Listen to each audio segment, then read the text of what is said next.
Hello dear students, आपका एक बार फिर से स्वागत है आपके अपने YouTube channel SK highlight study में। आज हम आपके लिए लेकर आए हैं कक्षा 10 इंग्लिश सब्जेक्ट की जो बुक है फर्स्ट फ्लाइट, उसकी poem a tiger in a zoo, tiger in the zoo, composed by Leslie Norris. तो यह एक बहुत ही प्यारी पोएम है। इस पोएम में कवि ने पिंजरे में कैद बाघ की पीड़ा और बेबसी एवं स्वतंत्र रूप से रहने वाले बाघ की बीच तुलना की है। और यह पोएम चिड़ियाघर से जंगल की ओर और जंगल से चिड़िया घर वापस आ जाती है। तो चलिए हम देखते हैं इस पोएम को कि किस प्रकार से कवि महोदय ने इन दोनों ही प्रकार के बाघ के जो तुलना है उसको की है। तो हम अब कविता के माध्यम से देखेंगे। तो ही stalks in his vivid stripes the few steps of his cage on pad of velvet quiet in his quiet race। तो he stalks, वह चलता है, in his vivid stripes, in his vivid stripes, तो चमकदार धारियां हैं, जो चमकदार धारियों वाला जो कौन है, ही वह है। तो चमकदार धारियों वाला बाघ चलता है।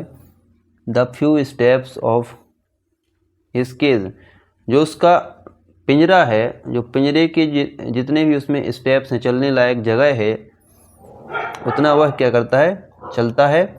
और चलता कैसा है, on pads of velvet quite, शांतिपूर्वक धीरे से अपने गद्देदार पंजों पर, on pads of velvet quite, तो अपने गद्देदार पंजों पर वह धीरे से चलता है जितने की उस पिंजरे में जगह है।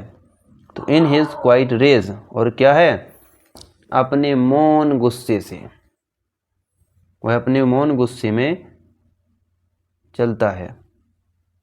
तो यहाँ पर आपको साफ झलक रहा होगा कि जो टाइगर है वो बेबस है और पीड़ा में है,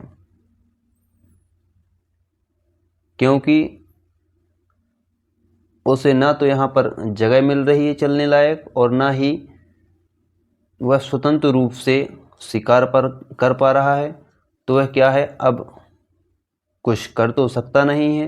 अगर कुछ करने की कोशिश करेगा तो या तो मार दिया जाएगा या फिर इसे खाना पीना बंद कर दिया जाएगा। तो बेचारा मौन है और अपनी जो बेबसी है उसको झेल रहा है। तो अब अगले स्टेंजा में इसके पिछले जो उसे होना चाहिए उसके बारे में बताया जा रहा है कि ही should be lurking in shadow. जो वास्तविकता है इसकी, जो वास्तव में एक बाघ को होना चाहिए, वो कैसा होना चाहिए, he should be lurking in shadow sliding through long grass near the water hole where plump deer pass. तो ही शुड बी लर्किंग, उसे घात लगाना चाहिए इन शैडो, तो उसे छिपकर घात लगाना चाहिए। कहाँ, इन शैडो, छाया में। तो स्लाइडिंग के किस प्रकार से घात लगाना चाहिए, स्लाइडिंग खिसकते हुए, थ्रो लॉन्ग ग्रास, लंबी जो घास है, तो लंबी घास में से सरकते हुए उसे छिपकर के छाया में घात लगाना चाहिए।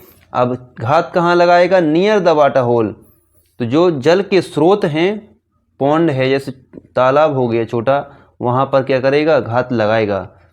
अब क्योंकि वेयर, वहाँ पर प्लम्प डियर पास, तो जो प्लम्प डियर हैं, जो जवान या नव, या इसको हट्टे कट्टे डियर भी कह सकते हैं, हट्टे कट्टे हिरण वहाँ पर पास क्या है, गुजरते हैं। तो कवि महोदय कह रहे हैं कि जो टाइगर है उसे उस जगह पर छिपकर घात लगाना चाहिए जहाँ पर क्या है, जल स्रोत है, और जिस जगह पर प्लम्प डियर पास, जिस जगह पर जवान हट्टे कट्टे हिरन गुजरते हैं। तो अगले स्टेंजा में देखते हैं, ही should B snarling around houses, और इसे स्नार्लिंग गुर्राना चाहिए अराउंड चारों ओर, हाउसेस घरों की क्या है, चारों ओर गुर्राना चाहिए।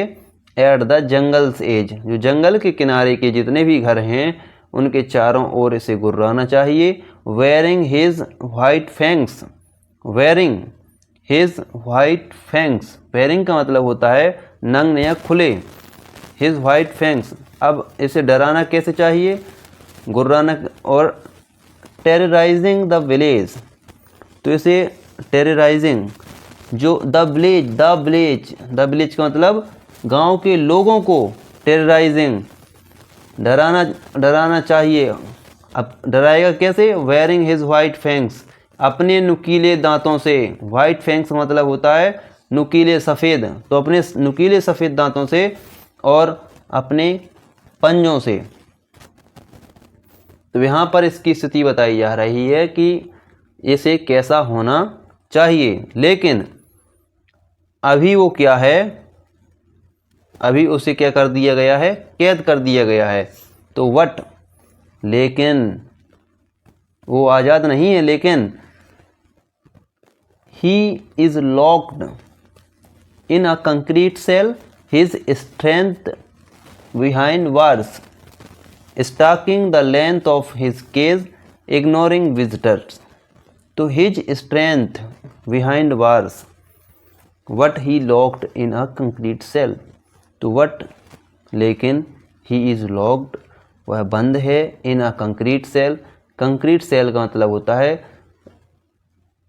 सीमेंट से बनी हुई चार दीवारी, या इसे कह सकते हैं कि कंक्रीट की जेल,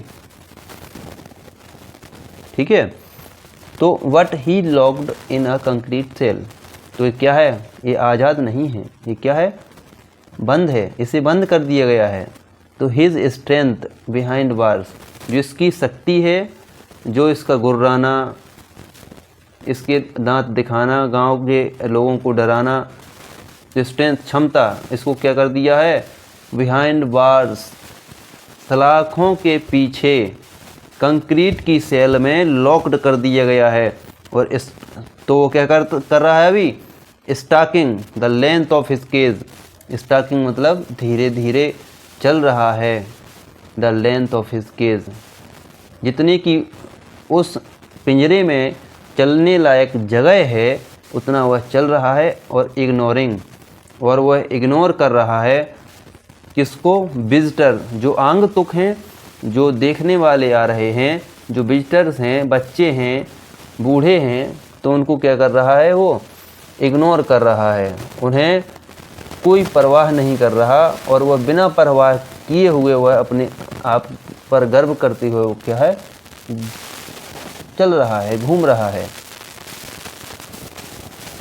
अब अगला स्टेंजा देखते हैं, ही हियर्स, वह सुनता है, the last voice at night, जो रात्रि की लास्ट नाइट, जो लास्ट, अब लास्ट वॉइस क्या होगी, आवाज़, तो he hears the last voice, वह सुनता है, द लास्ट वॉइस, अंतिम आवाज़, एट नाइट, रात्रि में।